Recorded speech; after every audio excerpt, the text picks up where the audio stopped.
నమస్కారం. నేను మీ Hima Subramanian. Home cooking తెలుగుకి స్వాగతం. పచ్చళ్ళు మన దగ్గర ఎంత ఫేమస్, పెరుగు పచ్చళ్ళు కూడా అంతే ఫేమస్.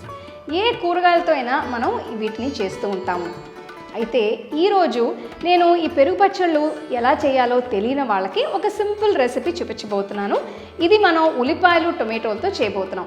సో రండి, ఇది ఎలా చేయాలో ఇప్పుడు మనం చూద్దాం.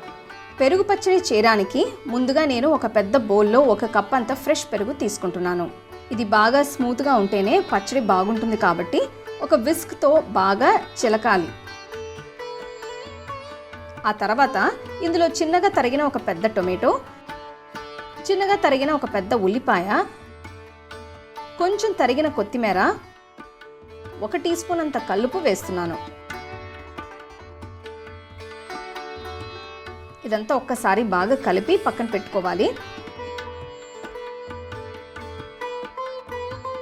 ఇప్పుడు ఒక మిక్సర్ జార్లో 2 పెద్ద పచ్చిమిరపకాయలు, తరిగిన ఒక అల్లం ముక్క, 1 టేబుల్ స్పూన్ అంత తరిగిన పచ్చి కొబ్బరి ముక్కలు వేసి మెత్తగా అయ్యేట్టు రుబ్బాలి.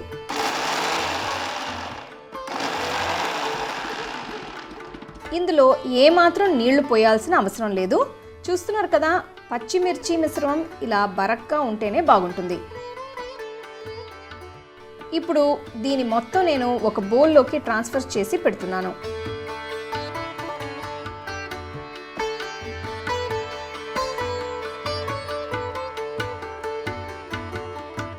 ఈ రుబ్బిన పచ్చిమిర్చి కొబ్బరి మిశ్రమాన్ని పెరుగులో వేసి బాగా కలపాలి.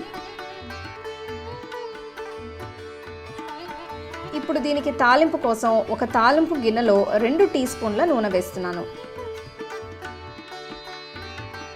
ఇందులో 1 టీ స్పూన్ అంత పచ్చి శనగపప్పు, 1 టీ స్పూన్ అంత మినప్పప్పు, 1/2 టీ స్పూన్ ఆవాలు, 1/2 టీ స్పూన్ జీలకర్ర, చిటికెడు మెంతులు వేసి వేయించాలి.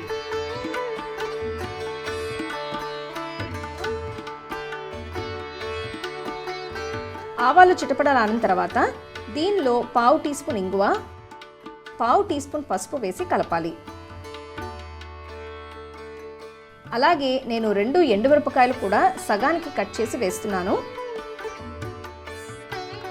ఇదంతా ఒక్కసారి కలిపిన తర్వాత కొన్ని కరివేపాకులు కూడా వేయాలి.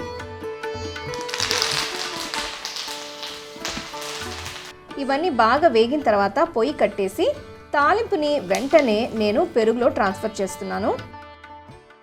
ఇదంతా ఒక్కసారి కలిపితే అన్నీ బాగా బ్లెండ్ అవుతాయి. అంతే, కమ్మటి ఉల్లిపాయ టొమాటో పెరుగు పచ్చడి తయారైనట్టే. దీనిలో మీరు కావాలంటే కొన్ని నీళ్లు పోసి డైల్యూట్ చేసుకోవచ్చు, లేదంటే ఇలానే థిక్గా కూడా సర్వ్ చేసుకోవచ్చు. వేరే కూరలు లేనప్పుడు కూడా ఇది ఒక్కటి చేసుకుంటే చాలు, చాలా ఫుల్గా ఉంటుంది. ఇది ప్లెయిన్ రైస్లోకి చాలా బాగుంటుంది.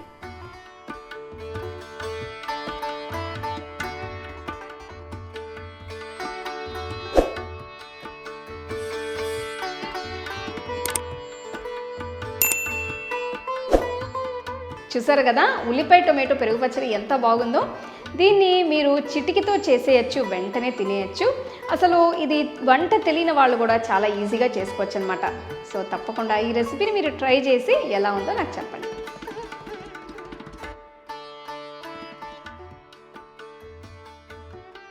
The second edition of our home cooking book is now available on our website 21frames.in. I'll give you the link in the description. You can go and check it out. The book is currently available only in India for now, so you can place your orders on 21frames.in.